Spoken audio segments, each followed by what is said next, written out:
विद्यार्थियों, प्यारे बच्चों, आप सभी का आपके अपने ऑनलाइन प्लेटफॉर्म में स्वागत है। बच्चों, जो है कुछ स्टूडेंट कमेंट कर रहे हैं कि सर जो है सिंपल हार्मोनिक मोशन एक बार फिर से करा दीजिए। जैसा कि हमने ऑक्सीलेशन और वेव आप लोगों को पढ़ा दिया है, प्लेलिस्ट में जाकर के आप देखिएगा। ऑक्सीलेशन और वेव के कंप्लीट जो है आपको चैप्टर सारे मिलेंगे। तो कुछ बच्चे अभी नए जुड़े हुए हैं तो शायद उनको नहीं मालूम है और वो बच्चे कह भी रहे हैं। तो चलिए ठीक है, जो है हम आप लोगों को जो है ऑक्सीलेशन और वेव के कुछ मोस्ट इंपॉर्टेंट क्वेश्चन फिर से करा देते हैं। इसके बाद जो है हम सेकेंड पेपर शुरू करते हैं। इलेक्ट्रोस्टैटिक्स और इलेक्ट्रोडायनेमिक्स इसके बाद शुरू होगा। तो प्यारे बच्चों, सबसे पहले आपको ये जानना जरूरी है कि जो है पीरियाडिक मोशन क्या है। इस चैप्टर में जो जानने की बात है, पहला point periodic motion. Periodic motion को बोलते हैं आवर्ती गति, हिंदी में आवर्ती गति कहते हैं। तो जब कोई कण एक निश्चित पथ पर निश्चित समय अंतराल में अपने गति को रिपीट करता है तो उसकी गति को बोलते हैं पीरियाडिक मोशन। क्या कहते हैं? पीरियाडिक मोशन कहते हैं, आवर्ती गति कहते हैं। तो जब कोई कण एक निश्चित पथ पर निश्चित समय अंतराल में अपनी गति को बार बार दोहराता है उसकी गति को कहते हैं पीरियाडिक मोशन है, आवर्ती गति। आवर्ती गति का मतलब होता है बार बार। पीरियाडिक मतलब बार बार। When a particle repeats its motion on a definite path in a definite interval of time, then motion of particle is said to be periodic motion। उसे कहते हैं आवर्ती गति। जैसे बच्चों घड़ी के सुइयों की गति, जो घड़ी की सुइयां होती हैं उनकी गति पीरियाडिक मोशन है। पीरियाडिक मोशन का उदाहरण है, आवर्ती गति का उदाहरण है। क्योंकि जो घड़ी के घंटे वाली सुई है 12 घंटे के बाद एक निश्चित समय अंतराल के बाद अपने रास्ते पर फिर से अपने गति को सेम पाथ पर रिपीट करती है। इसी तरीके से जो आपका जो है मिनट वाली सुई है वो 1 घंटे के बाद उसी पथ को फिर से दोहराती है। और जो सेकंड वाली सुई है वो जो है 60 सेकंड के बाद जो है अपने रास्ते को, अपनी गति को जो है रिपीट करती है। तो घड़ी के सुइयों की गति पीरियाडिक मोशन है। इसी तरीके से जो पृथ्वी है, पृथ्वी जो है सूर्य की परिक्रमा करती है, ये भी जो है पीरियाडिक मोशन है। पृथ्वी अपने अक्ष के परितः घूमती है, ये भी पीरियाडिक मोशन है, आवर्ती गति है।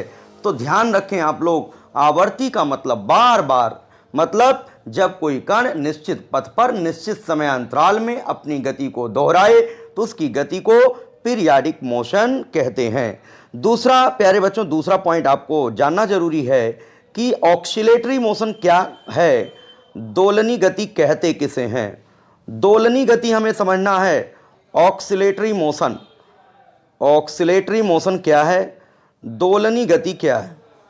ठीक है, दोलनी गति का मतलब है बच्चों जब कोई कण, ध्यान से सुनिएगा हमारी बात, जब कोई कण किसी निश्चित बिंदु के इधर उधर अथवा ऊपर नीचे, किसी निश्चित बिंदु के ऊपर नीचे, इसके ऊपर और नीचे, ठीक है, जब कोई कण किसी निश्चित बिंदु अथवा अक्ष के इधर उधर गति करे अथवा ऊपर नीचे गति करे तो उसकी गति को कहते हैं भाई वो दोलन कर रहा है, वो ऑक्सीलेशन कर रहा, उसको बोलते हैं दोलनी गति।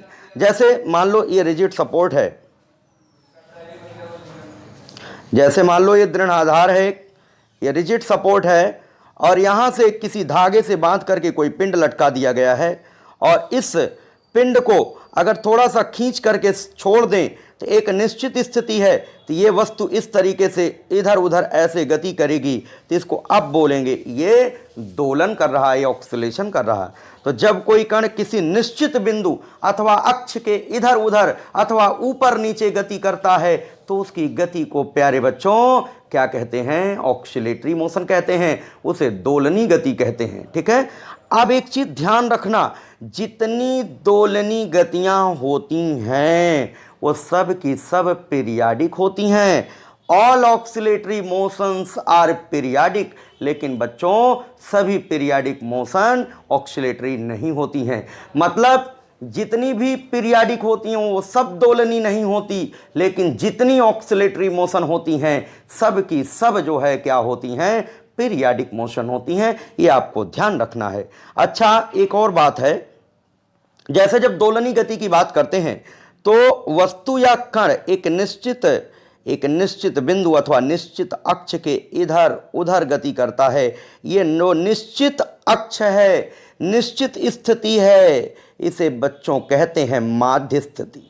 इसे कहते हैं माध्य स्थिति, इसे मीन पोजीशन कहते हैं। This is called mean position, ठीक है।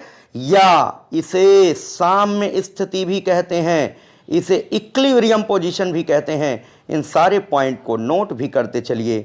मतलब फिक्स्ड पोजीशन, जो निश्चित स्थिति होती है जिसके इधर उधर अथवा ऊपर नीचे कण जो है दोलन करता है, ऐसी स्थिति को बोलते हैं मीन पोजीशन, माध्य स्थिति कहते हैं, या उसे क्या बोलते हैं, इक्विलिब्रियम पोजीशन, साम्य स्थिति कहते हैं, ठीक है।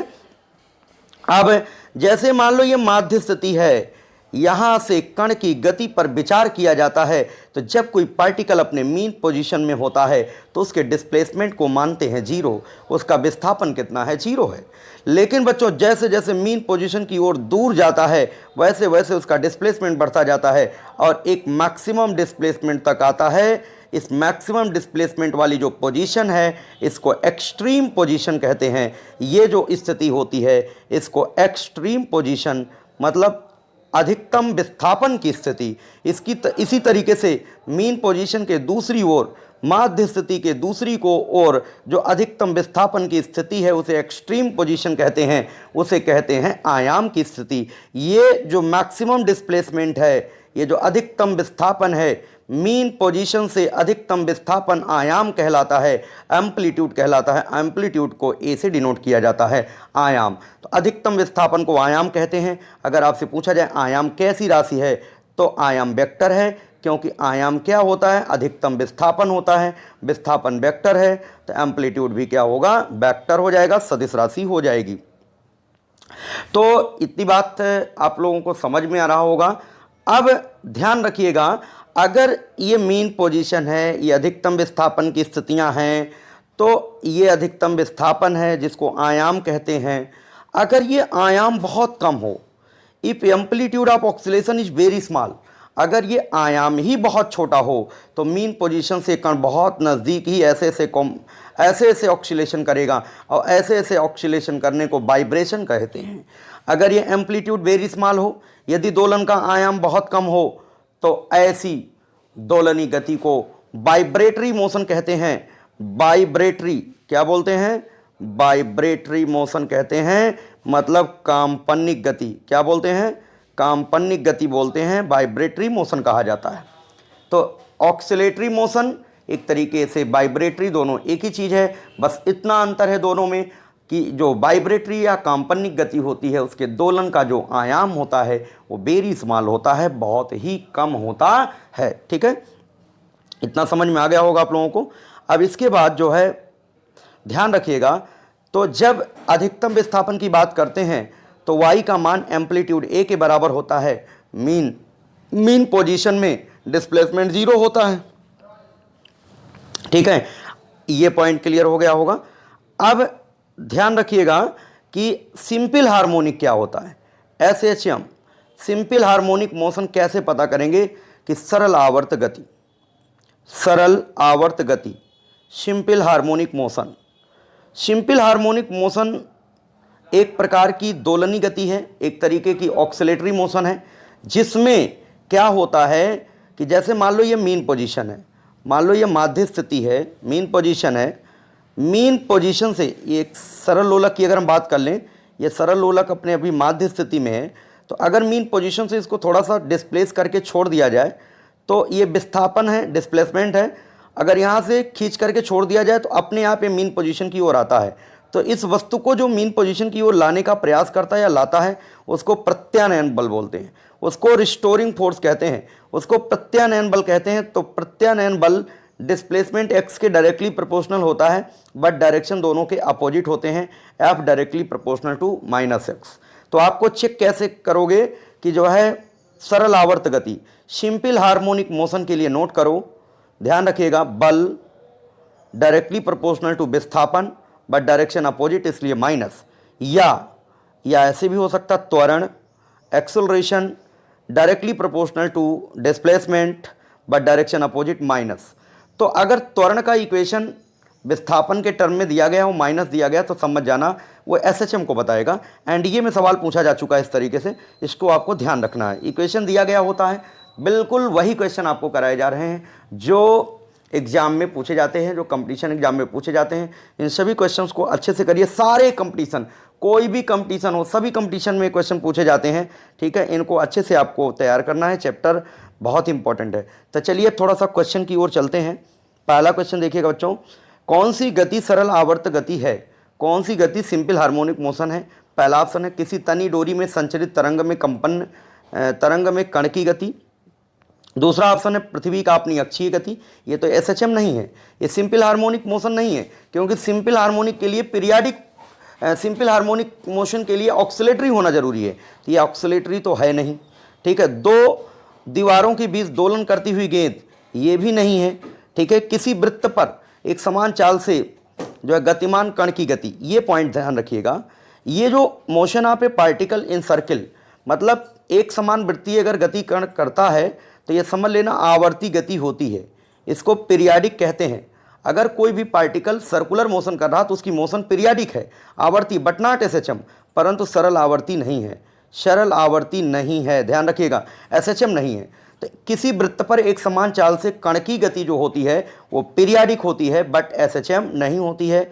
तो बच्चों यहाँ पर देखो, ये जो तीन ऑप्शन आपको दिख रहे हैं ये आपके एसएचएम को डिनोट नहीं करेंगे, लेकिन जब किसी डोरी में तरंग उत्पन्न की जाती है तो क्या होता है, माध्यम के कण गति करना शुरू कर देते हैं, कंपन करना शुरू कर देते हैं, और वो जो कंपन होता है उस कंपन को बोलते हैं सिंपल हार्मोनिक मोशन।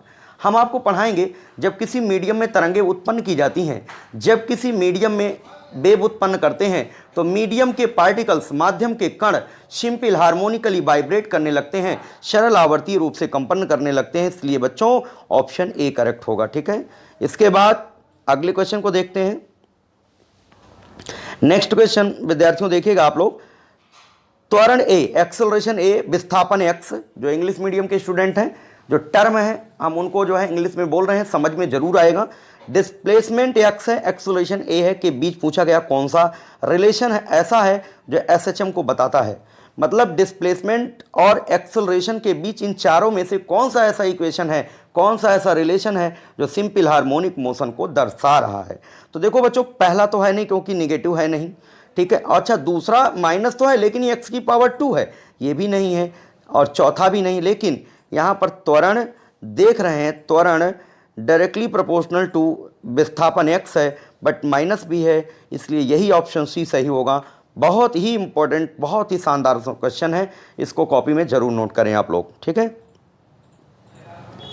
इसके बाद नेक्स्ट क्वेश्चन है आपका, सरल आवर्त गति को गति के प्रक्षेप के रूप में निम्न पर दर्शाया जा सकता है। एक चीज समझो, जो एसएचएम की डेफिनेशन करेक्ट आती है, एसएचएम की जो पहचान है, जो मैथमेटिकल पहचान है, वो तो हमने पहले ही बता दिया, F directly proportional to displacement but minus होगा, या त्वरण directly proportional to displacement minus होगा। ये तो मैथमेटिकली पहचान करते हैं सिंपल हार्मोनिक मोशन, लेकिन वास्तव में सरल आवर्त गति की डेफिनेशन, परिभाषा कहाँ से आई है उसके बारे में समझिएगा। जैसे मान लो जो है कोई भी कण एक समान वृत्तीय गति कर रहा है, यूनिफॉर्म सर्कुलर मोशन, ठीक है। इसकी डेफिनेशन जो ली गई है वो एक समान वृत्तीय गति से ली गई है, यूनिफॉर्म सर्कुलर मोशन से ली गई है। तो प्यारे बच्चों, मान लो कोई भी कण जो है सिंपल हार्मोनिक मोशन कर रहा है, सरल आवर्तीय गति, सॉरी सिंपल हार्मोनिक मोशन तो हमें समझना है, बट किससे समझना है, सर्कुलर मोशन से, वृत्तीय गति से। मान लो ये वृत्तीय गति हो रही, यूनिफॉर्म सर्कुलर मोशन है, एक समान वृत्तीय गति में स्पीड कांस्टेंट रहती है, काइनेटिक एनर्जी कांस्टेंट रहती है, एंगुलर वेलोसिटी कांस्टेंट रहती है, ये सारी चीज़ें, एंगुलर मोमेंटम कांस्टेंट रहता है यूनिफॉर्म सर्कुलर मोशन में। ये भी आपको याद रखना, ये हमने आपको सर्कुलर मोशन में बता रखा है, ठीक है। अब यूनिफॉर्म सर्कुलर मोशन अगर कर रहा कण, तो देखो एक डायामीटर यहाँ पर ड्रॉ करो और एक डायामीटर यहाँ पर ड्रॉ करो, ये 2 डायामीटर ले लिया है, यहाँ पर 2 व्यास। मान लो कण पहले यहाँ पर था, ठीक है। जब कण यहाँ पर था तो यहाँ से बच्चों एक परपेंडिकुलर ड्रॉ करो, एक यहाँ से परपेंडिकुलर ड्रॉ करो, पहले यहाँ से एक लंब डालो इस डायामीटर पर, इस वाले डायमीटर पे एक परपेंडिकुलर ड्रॉप करो और ये परपेंडिकुलर का फुट हो जाएगा। इसी तरीके से जब कण यहाँ पहुँचेगा तो यहाँ से एक परपेंडिकुलर ड्रॉ करो, यहाँ पर उसका फुट होगा, उसका पाद होगा। जब कण यहाँ जाएगा तो उसका फुट यहीं हो जाएगा। जब पार्टिकल यहाँ पहुँचेगा, परपेंडिकुलर ड्रॉ करोगे तो उसका फुट यहाँ पहुँच जाएगा। जब पार्टिकल यहाँ पहुँचेगा तो यहाँ से परपेंडिकुलर ड्रॉप करोगे तो उसका फुट यहाँ पहुँच जाएगा। जब पार्टिकल यहाँ पहुँचेगा तो परपेंडिकुलर ड्रॉ करोगे तो उसका फुट यहाँ पहुँच जाएगा। जब पार्टिकल यहाँ पहुँचेगा तो परपेंडिकुलर ड्रॉ करोगे उसका फुट यहाँ पहुँचेगा। जब पार्टिकल यहाँ पहुँचेगा तो यहाँ से आप लंब डालोगे तो उसका फुट ये होगा। जब पार्टिकल यहाँ पहुँचेगा लंब डालोगे तो फुट ऑफ परपेंडिकुलर ये होगा। जब पार्टिकल फिर से यहाँ पहुँचेगा तो फुट ऑफ परपेंडिकुलर ये होगा। तो प्यारे बच्चों ध्यान रखिएगा, यहाँ पर ये जो फुट ऑफ परपेंडिकुलर देख रहे हो, ये जो फुट ऑफ परपेंडिकुलर है, ये लंब का जो पाद है, इसको थोड़ी देर के लिए मीन पोजीशन मान लो। एक बार जब कण ये ऐसे जा रहा, जब पार्टिकल ऐसे जा रहा तो फुट ऑफ परपेंडिकुलर ऊपर जा रहा। जब पार्टिकल इधर आ रहा तो फुट ऑफ परपेंडिकुलर नीचे जा रहा। जब पार्टिकल ऐसे जा रहा तो फुट ऑफ परपेंडिकुलर इधर जा रहा। जब पार्टिकल इधर जाने लगा तो फुट ऑफ परपेंडिकुलर फिर से ऊपर जाने लगा। तो मतलब ये जो फुट ऑफ परपेंडिकुलर आप देख रहे हो, इसकी जो मोशन है उसे कहते हैं सिंपल हार्मोनिक मोशन। उसे क्या कहते हैं? सरल आवर्तीय गति। तो जब कोई कण यूनिफॉर्म सर्कुलर मोशन करता है, एक समान वृत्तीय गति करता है, तो कण की स्थिति से किसी व्यास पर डाले गए, किसी डायामीटर पर डाले गए लंब के पाद की गति जो होती है वो सिंपल हार्मोनिक मोशन होती है, सरल आवर्तीय गति होती है। ध्यान रखिएगा। तो यहाँ पर सरल आवर्त गति करते हुए जो है प्रक्षेप्य के रूप में निम्न पर दर्शाया जा सकता है। पहला है सर्किल, दूसरा है जो है ट्रायंगल, तीसरा है स्क्वायर, ठीक है, और चौथा इन स्पेस। तो सर्किल में ऑप्शन ए करेक्ट होगा। ठीक है। इसके बाद बच्चों जो है आगे हम लोग बढ़ते हैं। अब हम एक चीज़ जानना चाहते हैं, अगर कोई भी पार्टिकल सिंपल हार्मोनिक मोशन कर रहा है, कोई भी कण सरल आवर्त गति कर रहा है, तो ध्यान रखिएगा सरल आवर्त गति अगर कर रहा है तो हमने क्या बताया, जो यहाँ फुट ऑफ परपेंडिकुलर यही तो एसएचएम करता है। ये कण जो है ये एसएचएम नहीं करता, ये कण तो वृत्तीय गति कर रहा है, और ये वृत्तीय गति है तो ये पीरियाडिक है। ये गति क्या है?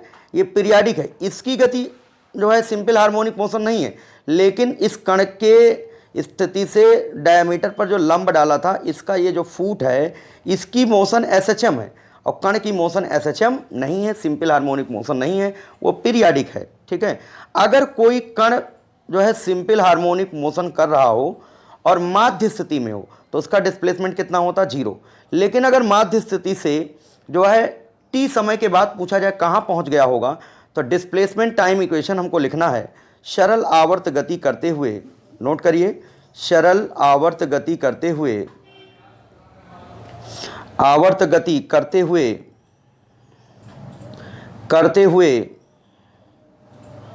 कण का विस्थापन समय समीकरण, नोट करिए, कण का विस्थापन समय समीकरण होता है y = a sin omega T, y = a sin omega T. ठीक है। यहाँ पर y को विस्थापन कहते हैं टी टाइम पर, a को बच्चों आयाम कहते हैं, एम्पलीट्यूड कहते हैं, और जो a ओमेगा टी है इसको बच्चों कला कहते हैं, इसको फेज कहा जाता है। ये जो साइन का एंगल होता है ना, उसे फेज कहते हैं।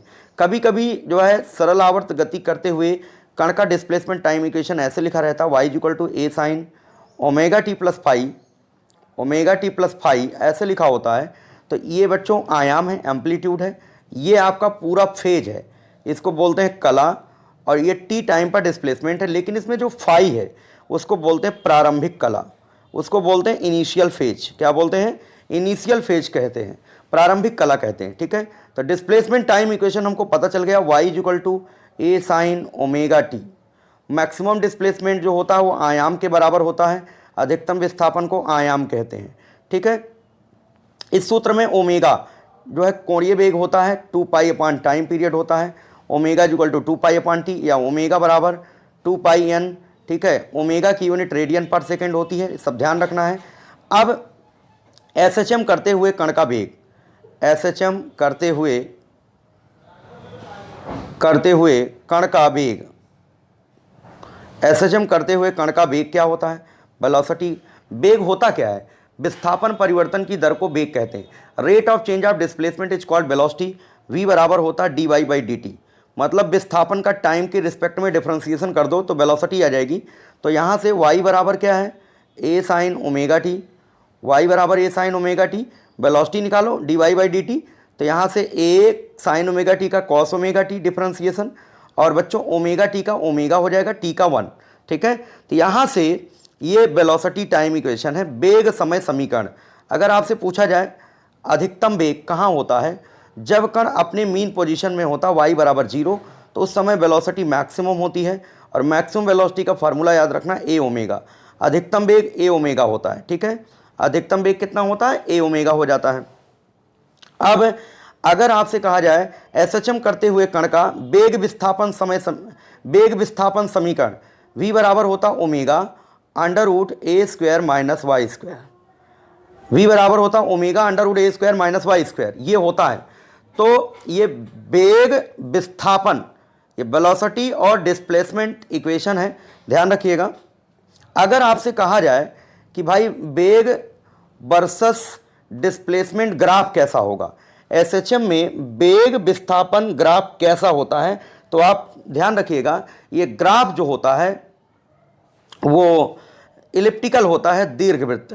कैसा होता है, दीर्घवृत्त होता है। अब कुछ लोग सोच रहे होंगे कैसे होगा एलिप्टिकल, कैसे होगा वेलोसिटी डिस्प्लेसमेंट के बीच इलिप्टिकल ग्राफ कैसे आ गया। तो बच्चों ये इक्वेशन देखो, v बराबर ओमेगा अंडर रूट ए स्क्वायर माइनस वाई स्क्वायर, दोनों साइड स्क्वायरिंग कर दो तो क्या होगा, v स्क्वायर बराबर ओमेगा स्क्वायर ब्रैकेट में आएगा A square minus Y square, अंदर मल्टीप्लाई कर दो और पक्षांतर कर दो तो v स्क्वायर बराबर v square plus omega square Y square, क्या आएगा v square plus omega square Y square बराबर क्या हो जाएगा, ए स्क्वायर ओमेगा स्क्वायर। दोनों side a square omega square से डिवाइड कर दो तो v square upon a square omega square plus ये आपका ओमेगा स्क्वायर से ओमेगा स्क्वायर कट जाएगा, y square upon a square बराबर 1। बच्चों x square upon a square plus y square upon b square बराबर 1, ये किसका इक्वेशन होता है, ये दीर्घवृत्त का होता है। ये x square upon a square plus y square upon b square बराबर 1, ये किसका इक्वेशन होता है, एलिप्स का होता है। इसलिए आप कहोगे एसएचएम करते हुए, एसएचएम में ध्यान रखिएगा वेलोसिटी और विस्थापन के बीच ग्राफ जो होता है वो दीर्घवृत्त होता है, एलिप्स होता है, दीर्घवृत्त होता है, एलिप्स होता है, ये चीज़ आपको याद रखना है, ठीक है। तो वेलोसिटी समझ में आ गया। अब जब कण अपने मीन पोजीशन में होगा तो y बराबर 0, तो उस समय वेलोसिटी मैक्सिमम हो जाएगी। मैक्सिमम वेलोसिटी हमने ए ओमेगा बता रखा है। जब कण अपने अधिकतम विस्थापन की स्थिति में पहुंचेगा एक्सट्रीम पोजीशन में, जब y का मान a के बराबर हो जाएगा, वहां से वेलोसिटी 0 हो जाएगी। v बराबर v बराबर क्या हो जाएगा, ओमेगा अंडर रूट ए square minus Y square, y बराबर ये रखोगे a square minus A square 0 हो जाएगा। तो वेग 0 पूछा जाए एसएचएम करते हुए कण का वेग कहाँ 0 होता है, एक्सट्रीम पोजीशन में, अधिकतम विस्थापन की स्थिति में। वेलोसिटी कहाँ मैक्सिमम होती है, मीन पोजीशन में, ठीक है। और एक चीज़ और ध्यान रखना, जहाँ वेलोसिटी अधिकतम होती है वहाँ काइनेटिक एनर्जी भी अधिकतम होगी। काइनेटिक एनर्जी भी कहाँ अधिकतम होगी, माध्य स्थिति में काइनेटिक एनर्जी सबसे ज़्यादा होगी। और एक्सट्रीम पोजीशन में वेग 0 होता है तो वहाँ पर गतिज ऊर्जा भी क्या होगी, 0 हो जाएगी, ठीक है। अब आगे अगर हम बात करें कि जो है ऊर्जा, एसएचएम करते हुए ऊर्जा के पहले हम समझते हैं पहले त्वरण। त्वरण कैसे पता करेंगे, त्वरण होगा वेग परिवर्तन की दर को त्वरण कहते हैं। तो बच्चों त्वरण को हम लोग ए मान लें, एक बार और डिफ्रेंशिएट करोगे तो ये आएगा minus omega square Y, minus omega square Y लिख दो, या जो है यहाँ पर माइनस ओमेगा स्क्वायर वाई लिख दो, या ए बराबर होता है माइनस ओमेगा स्क्वायर, ठीक है, ए साइन ओमेगा टी, ऐसे भी लिख सकते हैं डिफ्रेंशिएट करने पर। तो ये विस्थापन त्वरण समय ग्राफ, तो त्वरण समय समीकरण आ गया। ये त्वरण है, ए मतलब एक्सेलरेशन, टी का मतलब टाइम, त्वरण समय इक्वेशन हो गया, त्वरण विस्थापन इक्वेशन हो गया है। ये भी याद रखना एसएचएम करते हुए पार्टिकल का जो है त्वरण जो है समय समीकरण क्या होता है और त्वरण विस्थापन समीकरण क्या होता है, दोनों आपको आना चाहिए, ठीक है। इसके बाद अब हम जानना चाहते हैं त्वरण कहाँ 0 होता है। जहाँ डिस्प्लेसमेंट 0 वहाँ त्वरण 0 हो जाएगा, वहाँ वेलोसिटी क्या हो जाएगी, मैक्सिमम। जहाँ विस्थापन अधिकतम वहाँ त्वरण भी अधिकतम हो जाएगा। अब मैक्सिमम त्वरण के कई क्वेश्चन पूछ लिए जाते हैं, कभी कभी मैक्सिमम त्वरण एसएचएम में पूछा जाता है, ए मैक्स इज इक्वल टू होता है ओमेगा स्क्वायर इंटू ए हो जाएगा। मैक्सिमम त्वरण का फार्मूला होता है ओमेगा स्क्वायर इंटू ए, और मैक्सिमम वेग का क्या होता है, ए ओमेगा। ये माध्य स्थिति में होता है अधिकतम, और ये जो होता है एक्सट्रीम पोजीशन में अधिकतम होता है। ये पॉइंट आपको क्लियर होना चाहिए। अब ऊर्जा के बारे में चर्चा करते हैं। कॉन्सेप्ट पहले आपको क्लियर कर रहे हैं पूरी तरीके से, जिनको नहीं समझ में पहले आया था वो समझ लें, और जो विद्यार्थी अभी नए जुड़े हुए हैं, जो न्यू सब्सक्राइबर हैं, उन सभी को अच्छे तरीके से समझ में आ रहा होगा।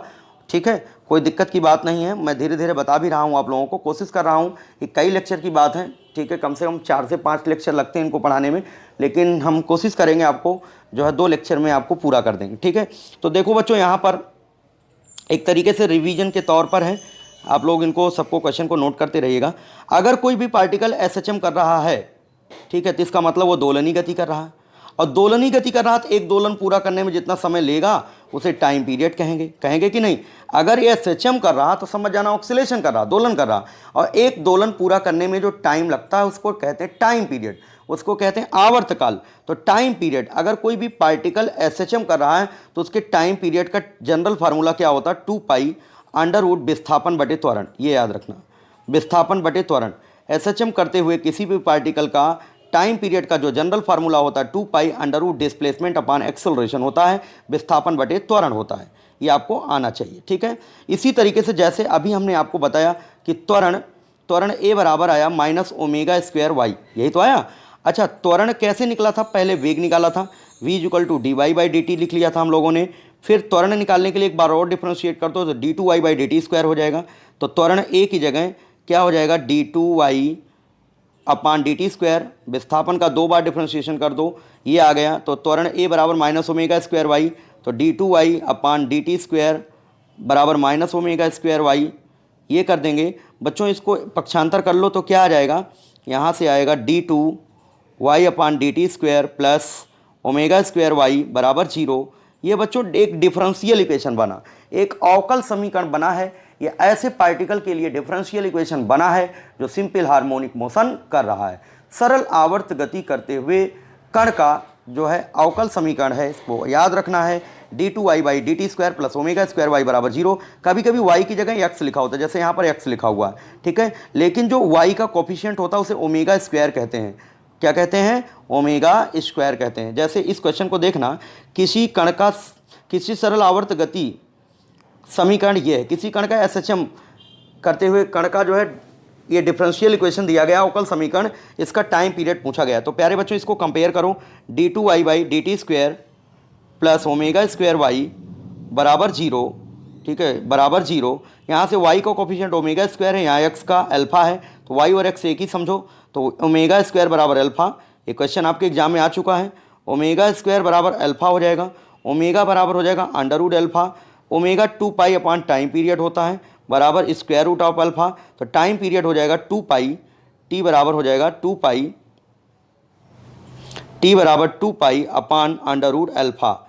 ये ध्यान रखिएगा, टाइम पीरियड निकाल लिया कंपेयर करके, तो कौन सा ऑप्शन सही होगा, option B 2 upon under root alpha answer correct होगा। ठीक है, अब एक चीज़ और ध्यान रखना, जैसे जो है हम बात करें काइनेटिक एनर्जी की, पोटेंशियल एनर्जी की, इन सब चीज़ों की अगर चर्चा करना चाहें तो अगर कोई भी पार्टिकल एसएचएम कर रहा है तो उनकी ऊर्जाओं के बारे में समझ लेते हैं। एनर्जीज, ऊर्जाएं कौन कौन सी होती हैं, एक तो होता है काइनेटिक एनर्जी, दूसरा होता है पोटेंशियल एनर्जी, ठीक है, स्थितिज ऊर्जा, और इसके बाद हम लोगों को तीसरा पॉइंट समझना है टोटल एनर्जी, कुल ऊर्जा।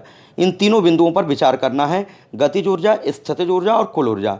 प्यारे बच्चों, अगर कोई भी कण मीन पोजीशन से y डिस्प्लेसमेंट पर है तो उसकी जो काइनेटिक एनर्जी का फार्मूला होता है उसको याद रखिएगा, ½ m² ब्रैकेट में a² माइनस y², इसको तो याद रखना है। एसएचएम करते हुए किसी भी पार्टिकल की गतिज ऊर्जा का जो सामान्य सूत्र होता है k बराबर ½ m² ब्रैकेट में a² माइनस y² होता है।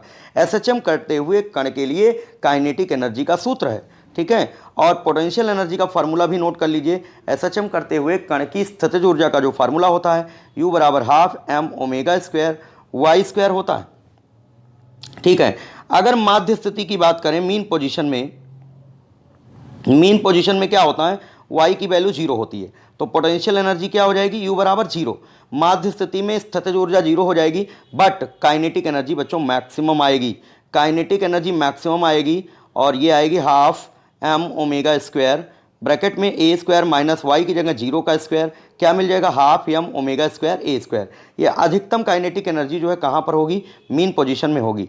अगर हम एक्सट्रीम पोजीशन की बात करते हैं, अगर जो है अधिकतम विस्थापन की स्थिति की बात करते हैं, y बराबर a हो जाएगा, वहाँ पर काइनेटिक एनर्जी देखो कितनी आएगी, हाफ एम ओमेगा स्क्वायर, और a square minus Y square, A square minus A square, ये कट जाएगा तो काइनेटिक एनर्जी कितनी हो जाएगी, 0। तो एक्सट्रीम पोजीशन में काइनेटिक एनर्जी, अधिकतम विस्थापन की स्थिति में काइनेटिक एनर्जी 0 होगी, लेकिन y का मान वहाँ पर अधिकतम होने की वजह से जो पोटेंशियल एनर्जी होगी वो मैक्सिमम होगी। क्या आ जाएगा, half M omega square, Y square की जगह ए स्क्वायर हो जाएगा, ये मैक्सिमम पोटेंशियल एनर्जी हो जाएगी। कहाँ, एक्सट्रीम पोजीशन में। अब टोटल ऑन एनर्जी अगर लिखना चाहें, ई बराबर क्या होता है, के प्लस यू होता है। जब के और यू जोड़ेंगे तो बच्चों जोड़ने के बाद क्या आएगा, टोटल ऊर्जा ई बराबर हाफ एम ओमेगा स्क्वायर ए स्क्वायर आएगा। मतलब टोटल ऊर्जा जो है डिस्प्लेसमेंट वाई पर डिपेंड नहीं करती है, वाई से इंडिपेंडेंट है। किसी भी पोजीशन में पार्टिकल हो, चाहे मीन पोजीशन में हो, चाहे एक्सट्रीम पोजीशन में हो, एनी पोजीशन में हो, जो टोटल एनर्जी होती है वो वही रहती है, कुल ऊर्जा नियत रहती है। इसका मतलब ऊर्जा संरक्षित रहती है। ठीक है। दूसरा पॉइंट ये है कि टाइम पीरियड भी, कभी कभी ऑप्शन में टाइम पीरियड लिखा होता है, तो आवर्तकाल भी नियत रहता है। काइनेटिक एनर्जी जो है बदलती रहती है, पोटेंशियल एनर्जी बदलती रहती है, विस्थापन बदलता रहता है, वेग बदलता रहता है, बट के प्लस यू हमेशा कांस्टेंट रहता, कुल ऊर्जा कांस्टेंट रहती है। ठीक है। इसमें बच्चों काइनेटिक एनर्जी वर्सस, अगर डिस्प्लेसमेंट हम ग्राफ देखना चाहें, या पोटेंशियल एनर्जी वर्सस अगर डिस्प्लेसमेंट ग्राफ हम देखना चाहें, गतिज ऊर्जा विस्थापन के बीच ग्राफ, स्थितिज ऊर्जा विस्थापन के बीच ग्राफ, तो बहुत सारे विद्यार्थी जो है हमें जो है मैसेज व्हाट्सअप किया करते हैं कि सर ये क्या होगा, ग्राफ कैसा होगा, क्या नेचर होगा, बहुत सारी चीज़ें उनके मन में रहती हैं। तो हम आपको बता दें, जो है जैसे काइनेटिक एनर्जी का जो फार्मूला है उसमें कहीं ना कहीं से y की पावर 2 है, और पोटेंशियल एनर्जी के फार्मूले में भी y की पावर 2 है। तो जब एक वेरिएबल की पावर 1, एक वेरिएबल की पावर 2 है, तो ध्यान रखना ऐसा ग्राफ जो होता है वो परवलयाकार होता है, पैराबोलिक, परवलयाकार होगा, इसको याद रखना, पैराबोलिक होगा, परवलयाकार ग्राफ बनेगा। ठीक है। तो जैसे एक क्वेश्चन देख रहे हैं आप लोग, अब क्वेश्चन भी करते चलें साथ साथ में, थोड़ा थोड़ा थ्योरी के साथ साथ में थोड़ा सा क्वेश्चन भी कर लेते हैं। सरल आवर्त गति में क्या स्थिर रहता है, ये बहुत बार पूछा जा चुका है, ये बहुत ही इंपॉर्टेंट क्वेश्चन है। पहला रिस्टोरिंग फोर्स, दूसरा काइनेटिक एनर्जी, तीसरा पोटेंशियल एनर्जी, चौथा टाइम पीरियड। तो प्यारे बच्चों हमने आपको क्या भी बता रखा है कि जो है देखो रिस्टोरिंग फोर्स बदलता रहेगा क्योंकि डिस्प्लेसमेंट चेंज होता है, और जो है काइनेटिक एनर्जी चेंज होती रहेगी, पोटेंशियल एनर्जी चेंज होती रहेगी, लेकिन टाइम पीरियड में कोई परिवर्तन नहीं होगा। अगर टाइम पीरियड यहाँ नहीं होता, टोटल ऊर्जा लिखी होती तो कुल ऊर्जा हम लोग लगा देते। ठीक है। इसके बाद अगला क्वेश्चन, अब क्वेश्चन देखो आपसे हो जाएंगे क्योंकि हमने काफ़ी कुछ कॉन्सेप्ट अभी आपको बताया है, उस कॉन्सेप्ट को ध्यान में रखते हुए क्वेश्चन को अटेम्प्ट करिए। देखिए, सरल आवर्त गति करते हुए कण का अधिकतम विस्थापन की स्थिति में त्वरण, तो मैक्सिमम डिस्प्लेसमेंट को आयाम कहते हैं। यहाँ पर त्वरण बताना है, तो त्वरण का जो फॉर्मूला अभी हमने आपको नोट कराया है, त्वरण ए बराबर होता है माइनस ओमेगा स्क्वायर वाई होता है। ठीक है। और अगर इसका मैग्नीट्यूड देखें तो क्या होगा, ओमेगा स्क्वायर वाई हो जाएगा। अगर वाई का मान अधिकतम है, मैक्सिमम है, तो इसका मतलब त्वरण भी क्या होगा, अधिकतम होगा। तो यहाँ पर पूछा गया है कि एसएचएम करते हुए पार्टिकल का मैक्सिमम डिस्प्लेसमेंट की पोजीशन में एक्सेलरेशन क्या होता है, तो मैक्सिमम होता है, पहला ऑप्शन सही होगा। ठीक है। इसके बाद नेक्स्ट क्वेश्चन है, क्वेश्चन नंबर 7 आप देख पा रहे हैं। किसी सरल आवर्त गति करते हुए कण का आयाम ए है, एम्पलीट्यूड गिवन है, टाइम पीरियड दिया गया है, अधिकतम वेग बताना है। बहुत ही इंपॉर्टेंट क्वेश्चन है, ये भी कई बार आ चुका है। वी मैक्स बराबर होता है ए ओमेगा, बच्चों ओमेगा बराबर 2 पाई अपॉन टाइम पीरियड होता है, ए इंटू 2 पाई अपॉन टी, तो 2 पाई ए अपॉन टी क्या आएगा, 2 पाई ए अपॉन टी। ना तो पहला ऑप्शन सही है ना तो दूसरा ऑप्शन सही है। 2 पाई ए अपॉन टी देखते हैं, थर्ड ऑप्शन को देखते हैं, 2 पाई ए अपॉन टी, ऑप्शन थर्ड सही होगा। इसके बाद बच्चों नेक्स्ट क्वेश्चन देखिएगा, सरल आवर्त गति करते हुए कण का टाइम पीरियड का जनरल फार्मूला। तो अभी जनरल फार्मूला हमने आपको बता दिया है। टाइम पीरियड का जो जनरल फार्मूला होता है एसएचएम करते हुए पार्टिकल का, टी बराबर होता है 2 pi under root displacement upon acceleration होता है, डिस्प्लेसमेंट अपॉन एक्सेलरेशन विस्थापन बटे त्वरण। तो कौन सा ऑप्शन सही होगा, पहले ऑप्शन को देखिएगा आप लोग, टी बराबर 2 pi under root displacement upon acceleration, पहला ऑप्शन सही होगा। ठीक है। इसके बाद नेक्स्ट क्वेश्चन बच्चों देखिएगा, अब आपको समझ में आ रहा होगा क्योंकि हमने काफ़ी कुछ आप लोगों को एक्सप्लेन कर दिया है एसएचएम के बारे में। सरल आवर्त गति करते हुए पिंड का आवर्तकाल, देखिए टाइम पीरियड गिवन है बच्चों, कैपिटल टी बराबर 0.05 सेकंड दिया गया है, एम्पलीट्यूड दिया गया 4 सेंटीमीटर, आयाम a equal to 4 centimetre, maximum velocity in metre पर सेकंड बताना है, वी मैक्स को ज्ञात करना है। तो बच्चों वी मैक्स बराबर होगा ए ओमेगा, वी मैक्स होता है ए ओमेगा, यहाँ से ए हो जाएगा omega 2 pi upon time period हो जाएगा। बच्चों ए का मान 4 सेंटीमीटर है, तो क्या कह सकते हो 4 गुणे 10⁻⁻2 मीटर हो जाएगा, इंटू 2 हो जाएगा, ठीक है, इंटू यहाँ से पाई हो जाएगा, पूरे का अपान 0.05 हो जाएगा पॉइंट। अब इसको फिर से एक बार लिख लेते हैं, इस चीज़ को फिर से इक्वेशन को लिख लेते हैं, ध्यान से समझिएगा।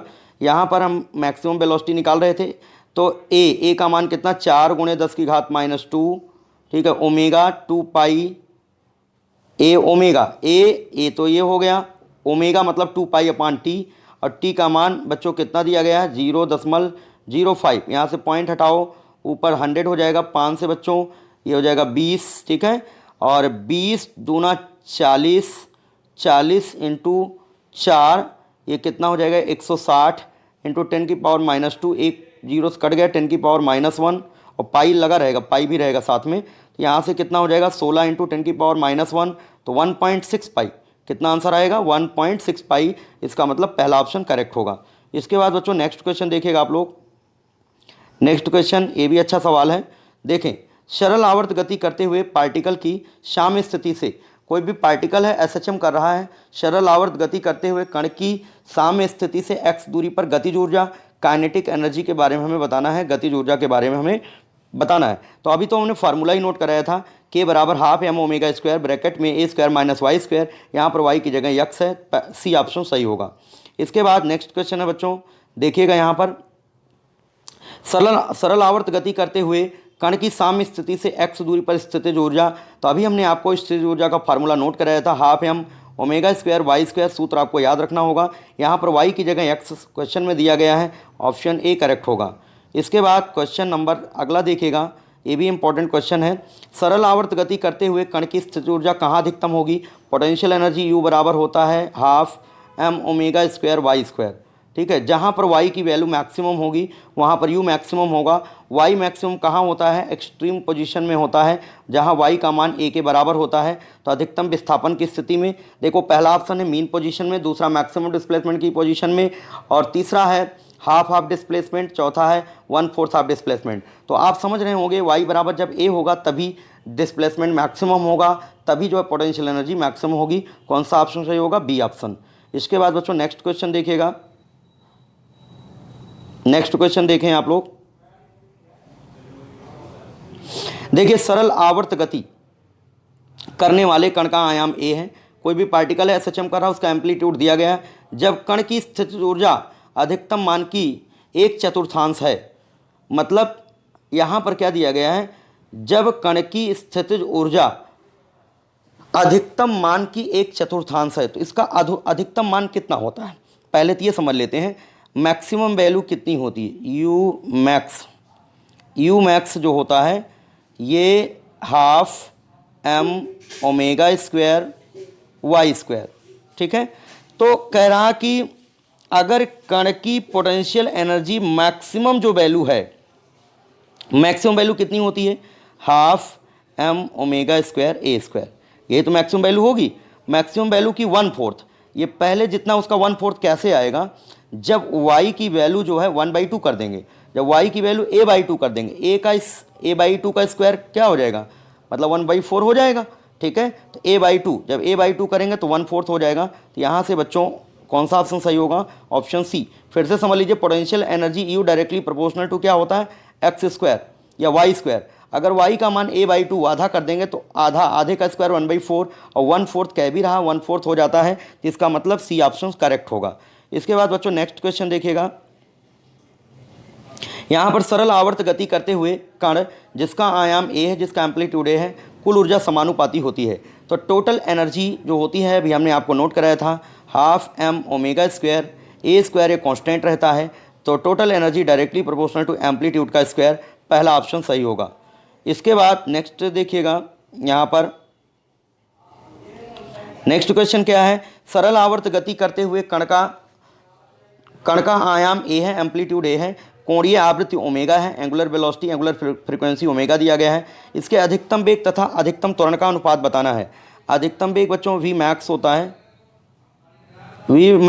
a ओमेगा, और a मैक्स अधिकतम त्वरण होता है, a मैक्स होता है ओमेगा स्क्वायर a। यहाँ डिवाइड कर दो बच्चों, ए से ए कैंसिल हो गया, ओमेगा से ओमेगा कैंसिल हो गया, क्या आएगा आंसर 1/ओमेगा।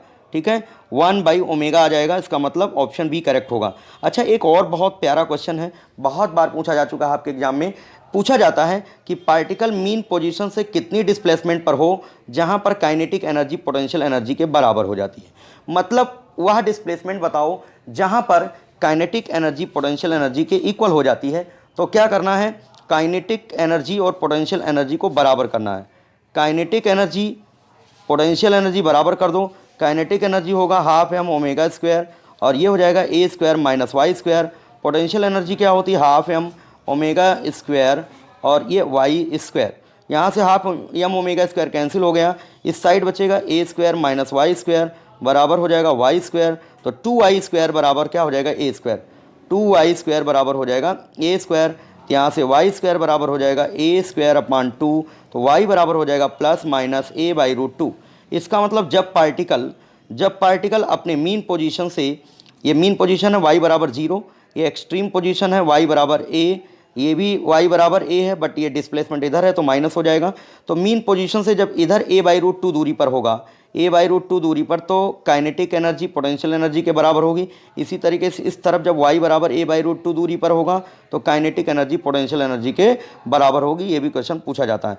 ठीक है, तो इस तरीके से हमने आप लोगों को यहाँ पर इस टेस्ट में हमने आप लोगों को 15 क्वेश्चन करा दिए हैं और बहुत सारी थ्योरी आप लोगों को पढ़ा दिया है। सारे कॉन्सेप्ट को रिवाइज करिए, कॉपी में नोट करते रहिए। मिलते हैं इसी चैप्टर को लेकर के नेक्स्ट वीडियो में। धन्यवाद।